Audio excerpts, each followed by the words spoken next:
எல்லோருக்கும் வணக்கம். Welcome to Kamala சமையலறை. இன்னைக்கு நம்ம ஒரு ட்ரெடிஷ்னலான ரெசிபி ஒன்று பார்க்கலாம். இது திருவாதிரை அன்னைக்கு செய்யற களி. டிசம்பர் மாதம் 30ஆம் தேதி திருவாதிரை வருது. அன்னைக்கு நம்ம இந்த களியை செஞ்சு நடராஜருக்கு படைக்கலாம். வாங்க இது எப்படி செய்யறதுன்னு பார்க்கலாம். இதுக்கு நான் 1 கப் புழுங்க அரிசி எடுத்திருக்கேன். இதுல ஒரு கடாயில 1/2 கப் நம்ம சேர்த்துட்டு அதை நம்ம நல்லா வறுக்கணும்.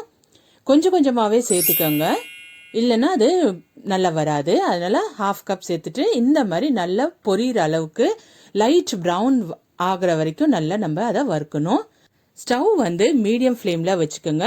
அப்போ தான் இந்த மாதிரி அழகான கலரில் வரும். பாருங்க, இந்த மாதிரி வந்திருக்கு. இப்போ நம்ம இதை ஒரு பிளேட்டில் எடுத்துட்டு அதை நம்ம நல்லா ஆற விடணும். பாருங்க, இந்த மாதிரி நல்லா ஆற வச்சுக்கோங்க.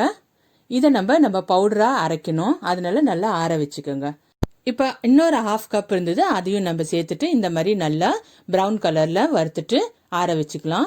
இப்போ ஒரு சாஸ் பேன்ல 1 கப் வெல்லம் எடுத்திருக்கேன்.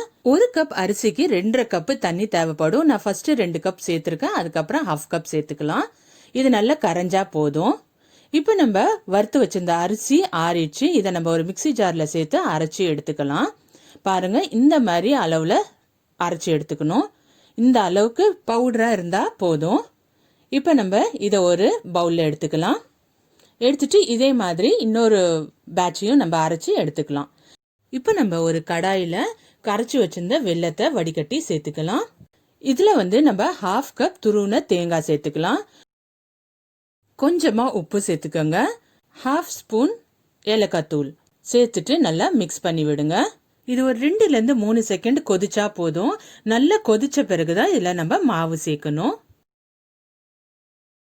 இப்ப ஸ்டவ்வை சிம்பிள வச்சுக்கிட்டு வறுத்து அரைச்சு வச்சிருந்தோம்ல மாவை, அதை நம்ம இந்த மாதிரி கொஞ்சம் கொஞ்சமா சேர்த்து கலந்து விட்டுக்கணும். இந்த பாருங்க, இப்ப நல்லா கலந்தாச்சு.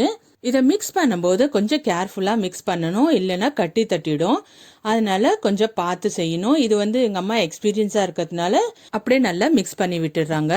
நீங்க பிகினர்ஸா இருந்தீங்கன்னா நீங்க ஒரு விஸ்க் வச்சு நல்லா மிக்ஸ் பண்ணி விடலாம். இப்ப பாத்தீங்கன்னா இதுல நான் 1/2 கப் சுடு தண்ணி இன்னும் கொஞ்சம் சேர்த்துக்கிறேன். இது சூடாதான் சேர்த்துக்கணும், பச்சை தண்ணி சேர்த்துக்காதீங்க. இப்ப இதை நல்லா மிக்ஸ் பண்ணிட்டு நம்ம ஒரு 2 to 3 மினிட்ஸ் இதை மூடி வச்சிடலாம். மூடி வச்சுட்டு ஒரு 3 மினிட்ஸ் கழிச்சு பாத்தீங்கன்னா நல்லா வெந்து நல்லா வந்திருக்கு. இந்த கன்சிஸ்டன்சில தான் இருக்கணும். இப்போ நம்ம ஸ்டவ் ஆஃப் பண்ணிக்கலாம். ஸ்டவ் ஆஃப் பண்ணிட்டு நீங்க இதை சர்வ் பண்ணிக்கோங்க.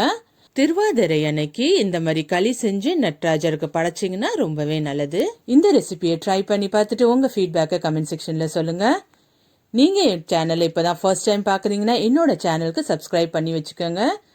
இந்த வீடியோ உங்களுக்கு பிடிச்சிருக்கும்னு நினைக்கிறேன். பிடிச்சிருந்தா லைக் பண்ணுங்க, உங்க ஃபேமிலி அண்ட் ஃப்ரெண்ட்ஸோட ஷேர் பண்ணுங்க. மறக்காம சப்ஸ்கிரைப் பண்ணி வச்சுக்கோங்க. பாருங்க எவ்வளோ நல்லா வந்திருக்குன்னு. இந்த கன்சிஸ்டன்சில தான் இருக்கணும். நல்ல சாஃப்டா நல்லா வந்திருக்கு. உங்களுக்கு இந்த மாதிரி இன்ட்ரெஸ்டிங்கான ரெசிபிஸ் பார்க்கணும்னு என்னோட சேனல் லிங்க் டிஸ்கிரிப்ஷன் பாக்ஸ்ல தரேன், செக் பண்ணி பாருங்க. என்னோட சேனலை சப்ஸ்கிரைப் பண்ணி வச்சுக்கோங்க. பக்கத்துல இருக்க பெல் ஐக்கனையும் கிளிக் பண்ணிக்கோங்க. அப்பதான் நான் போடுற புது வீடியோஸோட நோட்டிபிகேஷன்ஸ் உங்களுக்கு கிடைச்சிட்டே இருக்கும். தேங்க்ஸ் ஃபார் வாட்சிங்.